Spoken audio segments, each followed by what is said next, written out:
अस्सलाम वालेकुम एक्वेरियंस, मैं हारिस अज़मी प्रोफेशनल एस्ट्रोलॉजर आपकी खिदमत में हाज़िर हूँ इस हफ्ते की एस्ट्रोलॉजिकल रिसर्चेस के साथ। ये वीक आपके लिए काफ़ी इम्पॉर्टेंट वीक है एक्वेरियंस। अब 11 से ये वीक 5 सितंबर से 11 सितंबर तक का है और दो चेंजेस हैं इन 7 दिनों में और दोनों ही चेंजेस आपकी जज्बाती कैफियत पर गहरा असर छोड़ेंगे। अगर आप एक स्ट्रॉन्ग एक्वेरियंस हैं तो इन दोनों एक्सचेंजेस से आप पॉजिटिव रिजल्ट्स ले सकते हैं। बट अगर आप एक सेंसिटिव एक्वेरियंस हैं, एक्वेरियस ग्रुप से ताल्लुक़ रखते हैं, तो कुछ पिंचिंग, कुछ ट्रबल्स आपको फेस करना पड़ सकती है। अब मैं आपको उसकी तफसील बयान करता हूँ। 8 सितंबर को नया चांद होगा, सफ़र का महीने का आगाज़ हो जाएगा। ये नया चांद आपके 8th एंगल पर होगा। रूल्स के मुताबिक अगर कोई भी एवरेज प्लैनेट 8th एंगल पर आए तो आपकी सोचों में इजाफा कर देता है। स्पेशली चांद तो ज़रूर ही करेगा क्योंकि चांद जज्बाती कैफियत को उभारता है। अगर कोई बंदा जज्बाती कैफियत के उभरने से मतलब ऑलरेडी प्लेजेंट था, फिर मज़ीद उसे जज्बात का बूस्टर मिला, वो मज़ीद प्लेजेंट हो जाएगा। अगर कोई बंदा क्रिएटिव था, एवरेज इमोशंस, एवरेज जज्बाती कैफियत के साथ, और फिर नया चांद हो गया तो उससे उसकी जज्बाती कैफियत बढ़ेगी, तो वो जो एवरेज क्रिएटिविटी है वो आइडियल क्रिएटिविटी में बदल जाएगी। बट इसके वाइस वर्सा भी, अगर कोई आदमी डिप्रेस है और उधर से उसे इमोशनल बूस्टर मिल गया फ्रॉम द न्यू मून, तो उसका डिप्रेशन लेवल इन्हेंस हो जाएगा। स्पेशली इन 8th एंगल वो ज़्यादा फ़िक्रमंदी में मुब्तला हो जाएगा फॉर 2.5 days। वैसे ये लंबा प्लैनेट नहीं है, 2.25 दिन के लिए इसका इम्पैक्ट रहता है, लेकिन 2.25 दिन में आपकी अगर साइकोलॉजिकल सेक्टर पर नेगेटिव इम्पैक्ट्स आएँ एंड उसकी वजह से आप रॉन्ग डिसीजंस कर लें, या आप अपने रिलेशंस को सस्टेन ना कर सकें, या अपना एजेंडा ऑफ द डे आप परफॉर्म ना कर सकें, तो वो लॉस तो है बहरहाल। लेकिन अगर आपने अपने आप को संभाला, अपनी विल को यूज़ किया, after watching this video, after learn this knowledge, तो आपको इसे रिकवर करना चाहिए। अगर वीडियो देखी और कोई चीज़ का पता लग गया और वो चीज़ से आप गुजर भी रहे हैं, तो आपको उसे रिकवर करना ही इसका तकाजा है, डिमांड है आपसे कि आपको इसे रिकवर करना चाहिए।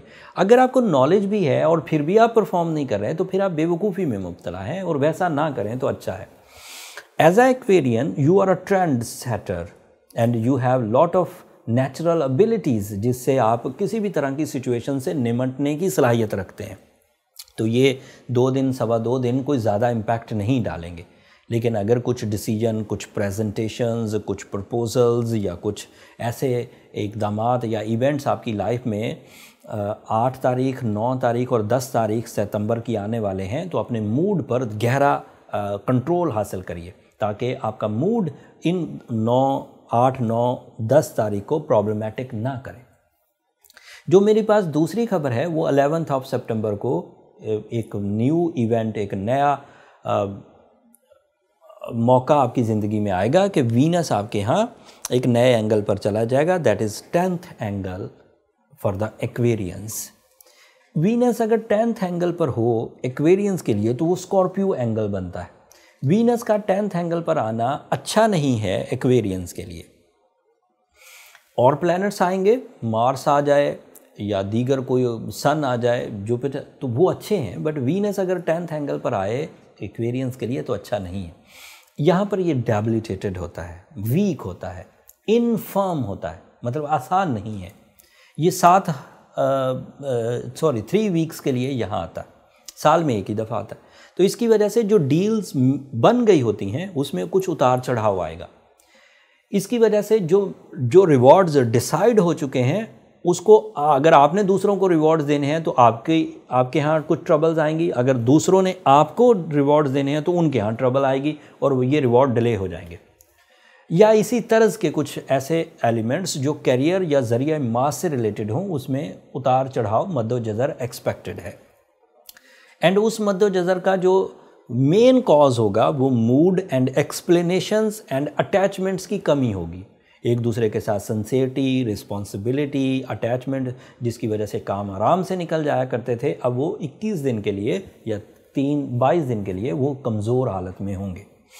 अगर आपके रिलेशन इन द कैरियर पहले बहुत स्ट्रॉन्ग हैं, बीइंग एक्वेरियस, आपने अपने कुलीग्स के साथ, बॉसेस के साथ, वर्किंग पार्टनर्स के साथ बहुत अच्छे रिलेशंस रखे हुए हैं, पूरा साल अच्छे थे, तो ये 20-21 दिन आपको कोई ज़्यादा प्रॉब्लम नहीं देंगे।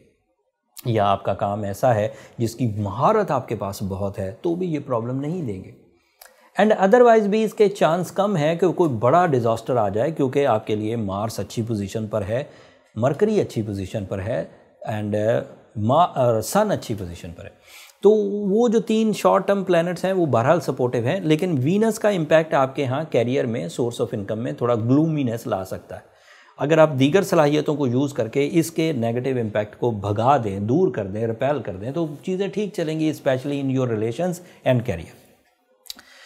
और अगर आप उलझना शुरू हो गए तो that means you are a weak Aquarius, कि जिसको सिर्फ 20-22 दिन के लिए ट्रबल आई और आप ढह गए, हिम्मत टूट गई, नुकसान कर बैठे, तो इसका मतलब है कि आप बड़े ताकतवर एक्वेरियन नहीं हैं, ना ही अपनी लव लाइफ में और ना ही अपने कैरियर सेक्टर में। और इसकी आजमाइश करने के लिए कि आप ताकतवर हैं या कमज़ोर, तो आपको 11 सितंबर से ऑन 21 दिन तक के लिए, तकरीबन ये एंड ऑफ सितंबर बनेगा, तब तक आपको देखना चाहिए कि आप अपने रिश्तों को संभाल पाए, आप अपनी डील्स को संभाल पाए, आप अपने कैरियर को संभाल पाए। अगर आप संभाल पाए तो this is my certification that you are a strong personality and you are strong in your emotions. क्योंकि रिप्रेजेंटेटिव ऑफ इमोशन वीक था एंड फिर भी आपने अच्छा परफॉर्म किया, तो इसका मतलब है आप अच्छे।